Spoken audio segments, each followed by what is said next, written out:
Alright, ladies and gentlemen, welcome to NXT. On this episode, we're going to be talking about what happened on Raw, obviously, and then we're going to be talking about behind the scenes stuff in my universe mode. Only two matches here. We had Summer Rae versus Nikki Bella. Summer Rae won. Austin Aries lost to Goldust, and Chris Jericho took down Andre the Giant. Very interesting indeed. But here we go.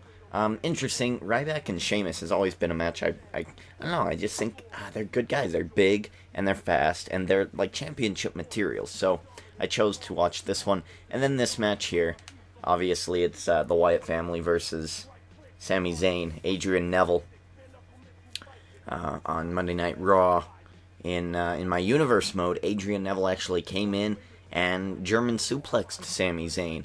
We do not know if that was intentional or accidental in the heat of the moment, but it looks like they're still tag teaming on NXT. So hey, you know, maybe it was just a mistake.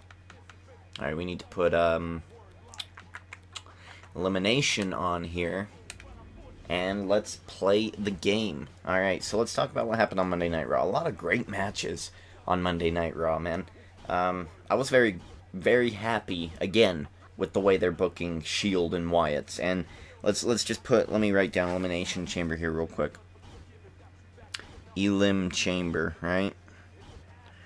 So obviously you know my thoughts about that already, because I had that video of the Elimination Chamber simulation, that video, and you know my thoughts on that already. And the reason I'm not doing a Shield versus Wyatt's one is because I've already done that. I did that like a couple of months ago when they had that brawl that was awesome and epic. So you already know my thoughts on that as well.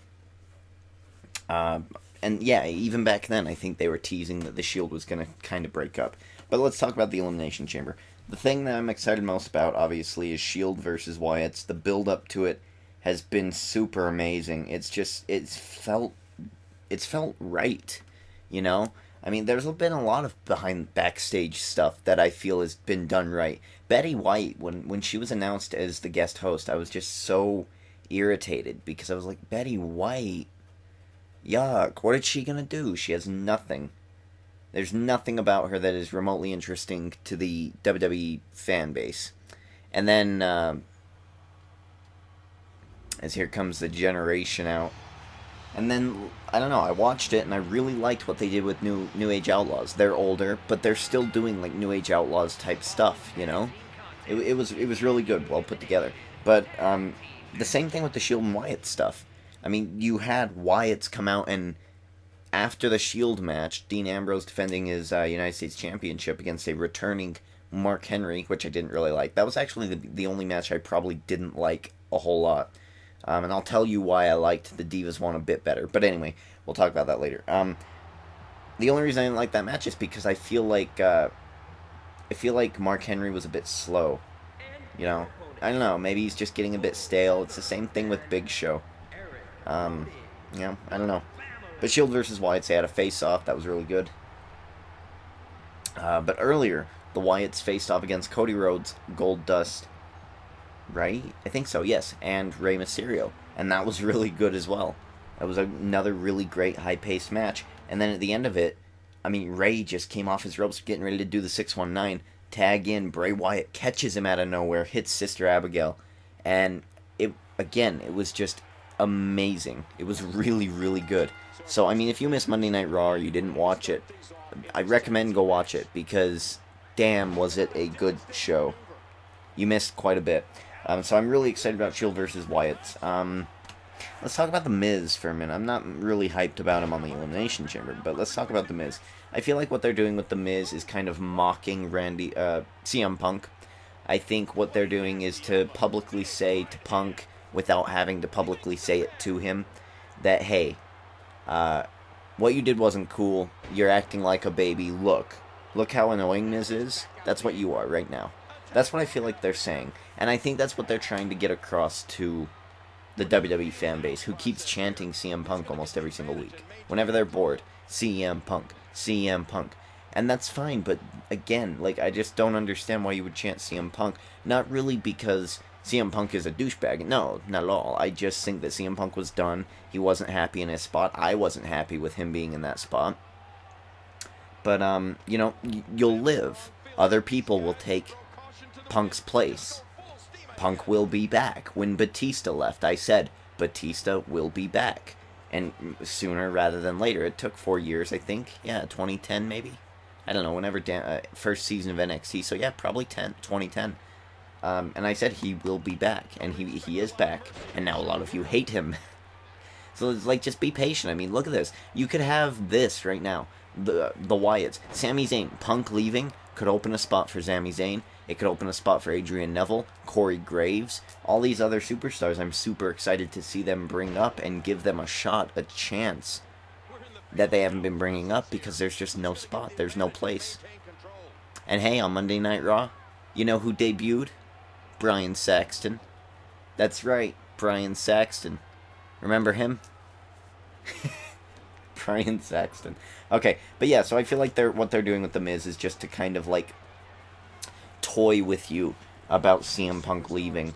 Let's talk about Emma. I want to talk about Emma. I'm really excited about Emma. And if you don't watch NXT, the show, or you don't have the WWE Network yet, oh, and you know what really sucks is I think that WWE Network is only for the US for right now. So that really sucks because then you don't like get backlogged episodes. I don't know, that's really irritating. But Emma, when I first started to watch NXT, I didn't like Emma. I was always a Paige girl, right?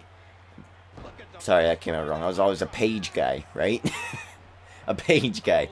And so I didn't like Emma because Emma was the number 2. She was pretty much the second best, besides Summer Rae, but she didn't really count. Summer Rae was already pretty much on Raw. And Emma just came out with this stupid dance. It was the stupidest thing I've ever seen. She was Australian, she was annoying, you know, but her wrestling was okay. It was alright. And then, after a while, like, all of a sudden you just hear Emma come out, boop, boop, boop, boop, like, her music starts playing, and then, like, you find yourself, and you're sitting there, and you're just, like, not really paying attention. For instance, I was writing notes or something on what I was doing for my universe mode, and then I just started doing the Emma dance, out of nowhere, and I was like, oh god, what am I doing? I'm doing the Emma dance. Why? Why am I doing the Emma dance? And just keep in mind that this was my first reaction to Emma. Her character has not changed. She's gotten a little more serious, so she's a little less Bayley, a little more, you know, like Trish Stratus type deal. But this Emma character is going to grow on you. You're going to love her. You're going to love Emma. You're going to love Summer Rae. They're both excellent talents. Really, really good. And there's a couple of other people out there who are just as good in NXT. I think Bayley is interesting because it's I don't know. It's like I think little girls are gonna love Bayley. But anyway, here we go. Luke Harper going for a pin. 1, 2. No, Sami Zayn kicking out of the knockout punch, and Sami Zayn coming back. If you remember on Monday Night Raw, Sami Zayn was coming back. Oh my god. Sami Zayn was coming back against Scott Steiner. Adrian Neville would get in to try to interrupt and attack Eric Rowan to isolate the tag. And then he I don't know, Sami Zayn might have gotten away. German suplex to Sami Zayn. Adrian Neville didn't really notice it. Maybe it was a frenzy thing. Maybe it was on purpose. We'll find out on Monday Night Raw. But, yeah, it really cost them the match. It stopped Sami Zayn's momentum. And then NWO picked up the win and they moved on. Sami Zayn now going for a fisherman suplex. Oh my god. It looks like he's trying to run attack something. I'm not quite sure what. I thought it. Oh no, Luke Harper. Oh my god, what a suplex! A bridge, 1, 2, and Adrian Neville breaking it up. Eric Rowan getting in the match. Referee gonna count him out. Oh, now he's gonna tap Sami Zayn out. What a great idea here. And oh, look at that, he did it. He did it. Eric Rowan stopping Adrian Neville from breaking it up. And now look at this, Adrian Neville, again, the only surviving member to be in the match, in these tag team matches. And I would like to say that in my universe mode, I like these tag team matches being on elimination because it does move quicker. 1, 2, no, Adrian Neville kicking out. It does move quicker. So I think it might have been either Jack Fenton or Shovel. One of you two suggested I put it on elimination tag, and I love that. I love it. I do it to every tag match because first of all, it's really neat. It's always fun. It's always interesting. And second of all, and again another 2 count. And second of all, it just really helps. But back to Monday Night Raw. Let's talk about Cena versus Orton. And why I'm looking a little forward to the Elimination Chamber. 1, 2, 2.5. Cena Orton on Monday Night Raw. I didn't have a problem with that match. That match was actually quite good. I liked it. The one they had at the Royal Rumble felt like John Cena versus The Rock 3. You know, the crowd was not into it. There was too many. Oh my god, is he using the Skywalker? Oh my god. 1, 2. Oh, and it broke up. Oh. But it just felt like the WrestleMania match between Cena and The Rock. And I don't know, I didn't like the one at the Rumble, and I agreed with the fans. I thought it was boring and stupid, especially after the Bray Wyatt-Daniel match, especially after what happened to Brock and Big Show. You go to a slow-paced headlock match from Orton, and then Cena just pops up and does all of his finishing moves and wins. You know, it was just irritating, and I agree. But the match on Monday Night Raw was excellent. Go back and watch it. It was really, really good. The RKO didn't work on Cena. I was shocked. Not really. You know, I was shocked, but not quite. I don't know. It was really good. Other things from Raw. AJ leaving. Oh, yeah, I was interested in the Divas match because, Oksana. Jesus, I hated Oksana for the longest time. But there's something about her just laying that knee on Naomi that was like, I don't know, it was kind of hot. You know? I don't know. I'm freaking myself out. I'm just like, ew, it's Oksana though. Like, I don't know what's wrong with me. Oh, so I watched Oksana and I was very, I don't know. That's all I'm going to say about that. I don't think there was that much more. Mark Henry came back. Sheamus. Oh, the Real Americans had a really good showing. I'm super excited about Cesaro. And Jack Swagger. I like both of them. Not much else to be said, I think. I think Big E... I don't even think Big E was on the show. Bad News Barrett was gone, so that was interesting. Ryback, New Age Outlaws. So, what was it? Rybacksel versus Usos. That was a pretty good match. The Usos, another good match. And New Age Outlaws, very entertaining on commentary. So, not a whole lot really happened at the Betty White thing. But, you know, there we go. And we're getting closer to the network, so I'm super excited.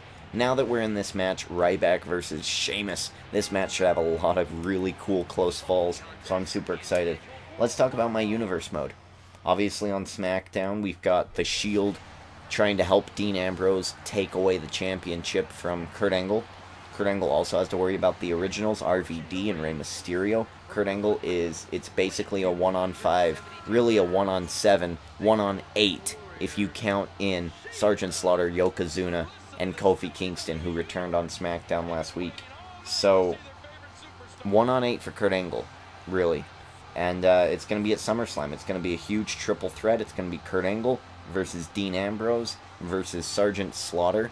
We might find a spot for a couple of other matches. It's going to be hard to book because there's not that many match spots, and I want to get in as many championship matches as possible.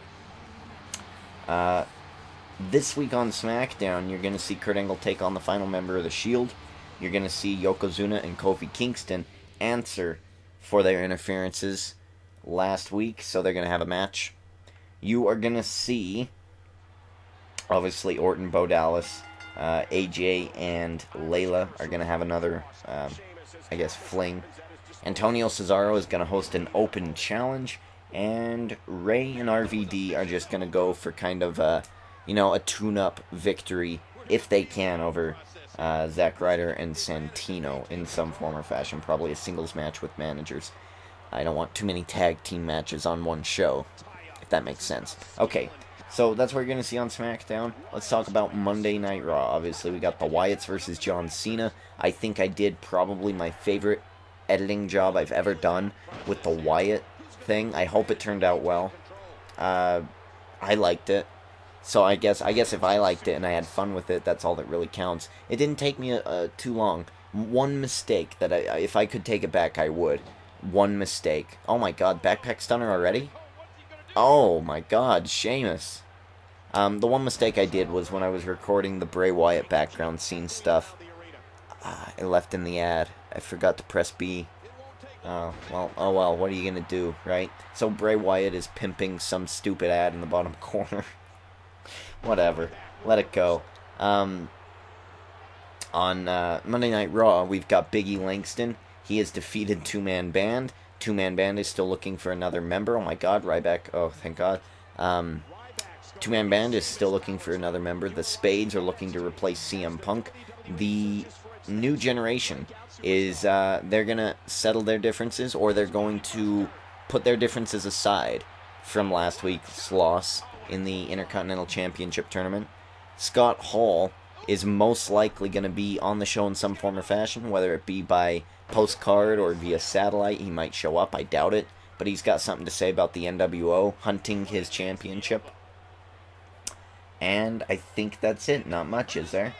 Lady Tapa, yeah, the Divas segment was blacked out, and I don't know why. It's never done that before, but I let it go because it was Divas.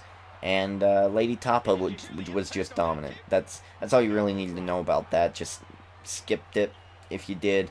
Most likely people did. People aren't really a huge fan of Tamina and Lady Tapa. Results show. I'll look at the actual analytics of where you guys were watching the video, and I'll see if it dipped there. You know, yeah, that's probably why it was blacked out. Jimmy and Jey Uso going for the Tag Team Championships against Tensai and Brodus Clay.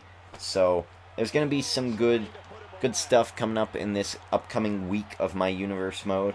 I think I've got an idea of where I want to go with it.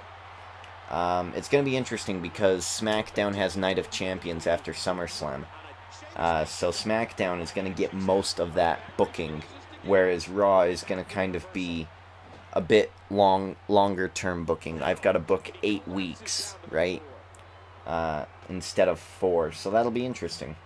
And I think I'll be able to do it. I don't think it'll be too hard. Oh my god, meat hook clothesline out of nowhere. 1, 2, 3, that's it. Ryback wins. And there we go. I think we actually got through it all. So, Monday Night Raw was great. I'm going to watch NXT, catch up on that tonight. I don't know. It was a good week. Good week for wrestling. TNA I need to catch up on too. I missed that because I worked a night shift. And, you know, before I listen to my wrestling podcast, I need to do that. So, that being said, a little bit shorter episode of NXT, a little more concise to the point. Anything you liked about Raw, let me know. I would love to talk a little more about it, anything I might have missed. I did watch the whole show. And anything about my universe mode that you're wondering, and I will try to talk to you about that in as much detail as I can. That being said, ladies and gentlemen, Derek D. Ginger King, checking out.